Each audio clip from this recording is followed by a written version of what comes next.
Assalamualaikum warahmatullahi wabarakatuh. Perkenalkan, nama saya Yusa Laswar Irhami dengan NIM 2020 53007 dari kelas P. Nah, di sini saya akan menjelaskan materi tentang pelaksanaan audit sistem informasi dengan dosen pengampu Bapak Arif Setiawan, Eskom MCS. Nah, yang pertama, di sini ada overview dari audit sistem informasi. Nah, di dalam perusahaan itu tentunya banyak divisi di dalamnya seperti kayak divisi produksi, divisi keuangan dan sebagainya. Nah, tentunya dalam suatu perusahaan itu tentunya ada satu divisi yaitu divisi IT. Nah, apakah divisi IT bisa membantu meningkatkan kinerja perusahaan? Nah, dalam proses audit itu terdapat output yaitu nilai maturity dengan level 1 sampai 5 dan 2 serta rekomendasi. Nah, di sini ada perumpamaan auditor sistem informasi. Yang pertama di situ ada project identification dan selection, kemudian ada project initiating and planning, kemudian ada analysis, ada logical design, ada physical design, ada implementation dan maintenance. Nah, kemudian di dalam proses project identification dan selection serta project initiation dan planning itu terdapat proses yaitu interpersonal skill. Nah, seperti contoh yaitu ada wartawan. Nah, yang kedua ada analisis, yaitu ada analytical skill, yaitu seperti pengamat.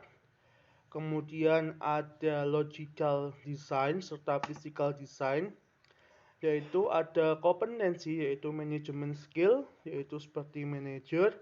Dan yang terakhir ada implementation dan maintenance, yaitu technical skill, yaitu seperti bengkel. Nah, di sini ada metodologi audit teknologi informasi. Yang pertama, fase pertama yaitu merencanakan audit, fase kedua mengidentifikasi resiko dan kendali, yang ke fase ketiga yaitu mengevaluasi kendali dan mengumpulkan bukti-bukti, fase keempat yaitu mendokumentasikan temuan-temuan dan mendiskusikan dengan audit. Kemudian fase yang kelima yaitu laporan akhir dan mempresentasikan hasil-hasil yang diperoleh.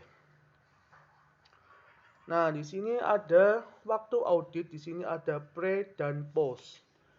Nah, pre ini adalah pre-implementation system atau sebelum implementasi, dan yang kedua ada post yaitu setelah sistem live post implementation system.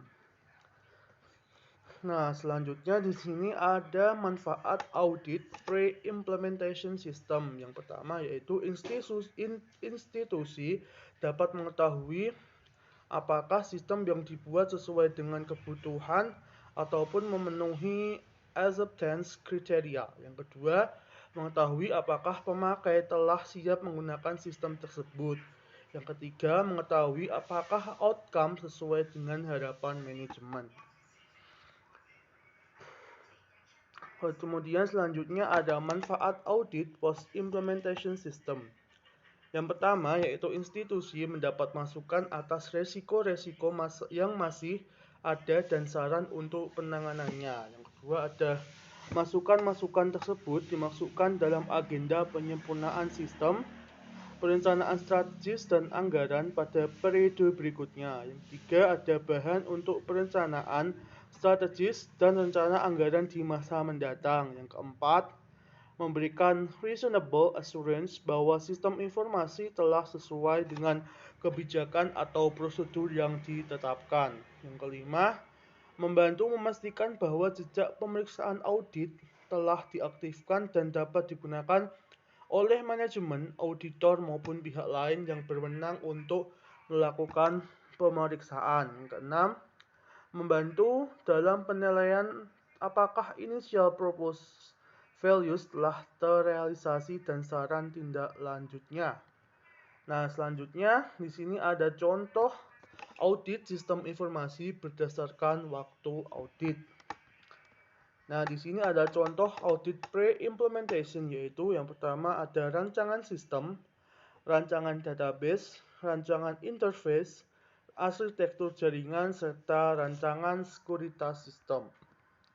Nah, yang pertama, audit rancangan sistem. Audit ini dilakukan untuk melihat apakah rancangan sistem yang dibuat telah sesuai, seperti apakah mode yang digunakan sesuai formatnya, apakah rancangan dapat menimbulkan ambigu, apakah rancangan memunculkan tidak sesuai fungsinya, apakah setiap proses dilakukan oleh aktor yang sesuai. Nah, di sini ada konteks diagram sistem informasi siswa. Nah, di sini ada 5 aktor. Yang pertama ada siswa, yang kedua ada guru bidang studi, kemudian ada bagian akademis, kemudian ada wali kelas dan kepala sekolah. Nah, di sini untuk siswa yaitu terdapat proses ada lembaran jawaban, absensi, ujian, serta raport. Kemudian ada soal ujian, absensi, ujian, raport setelah tanda tangan. Nah, untuk guru bidang studi ini menyediakan soal ujian, form data nilai yang telah diisi. Kemudian absensi, ujian, beserta lembar jawaban. Nah, untuk wali kelas yaitu bertugas untuk membuat laporan nilai siswa rapor setelah tanda tangan, kemudian ada rapor. Nah, untuk bagian akademis di sini ada soal ujian, absensi, ujian, lembaran jawaban, laporan nilai siswa, soal ujian, absensi ujian, lembaran jawaban, form data nilai yang telah diisi. Kemudian ada rapor, di sini ada kepala sekolah. Nah, di sini ada contoh use case diagram. Di sini ada 3 aktor. Nah, seperti ini sesuai gambarnya. Nah, kemudian selanjutnya ada audit rancangan database. Nah, audit ini dilakukan pada rancangan database meliputi rancangan IRD apakah sudah benar, struktur tabel yang digunakan, apakah optimal atau berlebihan ataukah kurang. Kemudian relasi tabel yang dilakukan apakah normal atau tidak. Kemudian ada jenis database yang akan digunakan untuk sistem. Nah, di sini ada contoh audit database. Nah, di sini ada beberapa tabel sebelum diaudit dan setelah diaudit. Nah, di sini pada database perpustakaan buku terdapat kode buku, kategori, judul, kode pengarang, kode penerbit, kemudian tahun terbit, ada jumlah.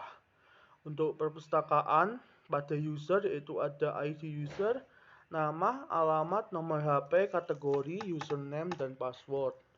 Kemudian pada database perpustakaan sebagai anggota yaitu kode anggota, nama anggota, jenis kelamin, kelas, alamat, dan nomor telepon.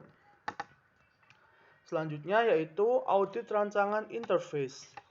Nah, audit ini dilakukan pada semua interface yang digunakan dalam sistem, baik form maupun report.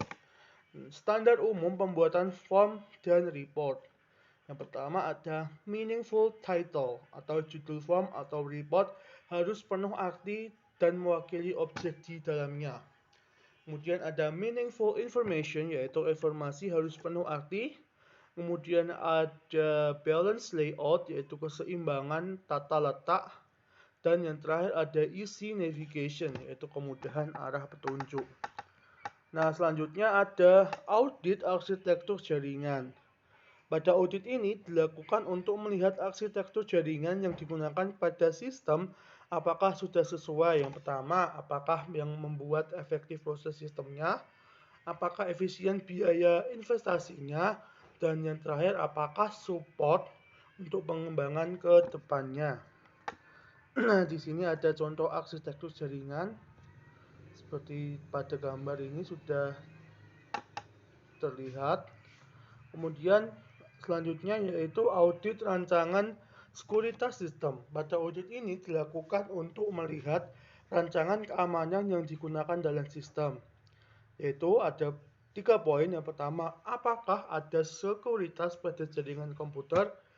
Kedua, apakah sekuritas untuk login ke sistem sudah menggunakan enkripsi yang baik? Dan yang terakhir ada apakah ada pelevelan hak akses bagi pengguna sistem. Kemudian selanjutnya di sini ada contoh audit post implementation. Di sini ada audit fungsi sistem, audit interface, audit database, audit jaringan komputer, audit keamanan sistem. Nah, di sini ada contoh hasil audit. Di sini ada contoh yaitu layanan Direktorat Pembinaan Kursus dan Kelembagaan. Nah, di situ ada tabel yaitu media penyimpanan data, kemudian ada server dan standar kebutuhan seperti yang ada di tabel. Nah, di sini juga selanjutnya ada jaringan telekomunikasi, pengamanan sistem dan workflow. Nah, di sini untuk rekomendasi pada layanan Direktorat Pembinaan Kursus dan Kelembagaan. Yang pertama, media penyimpanan perlu di-upgrade agar dapat menampung pertumbuhan data yang besar. Backup data perlu dijadwalkan secara rutin, perlu disediakan media penyimpanan eksternal untuk menyimpan backup data. Kemampuan jaringan perlu ditingkatkan agar dapat menggunakan attachment, serta perlu adanya pembedaan leveling hak akses data dan aplikasi, serta perlu adanya enkripsi dalam pengiriman data, serta perlu adanya workflow untuk layanan izin kursus, dokumen aplikasi, hardware, dan jaringan perlu dilengkapi. Nah, demikian materi yang telah saya sampaikan. Semoga bermanfaat. Terima kasih. Wassalamualaikum warahmatullahi wabarakatuh.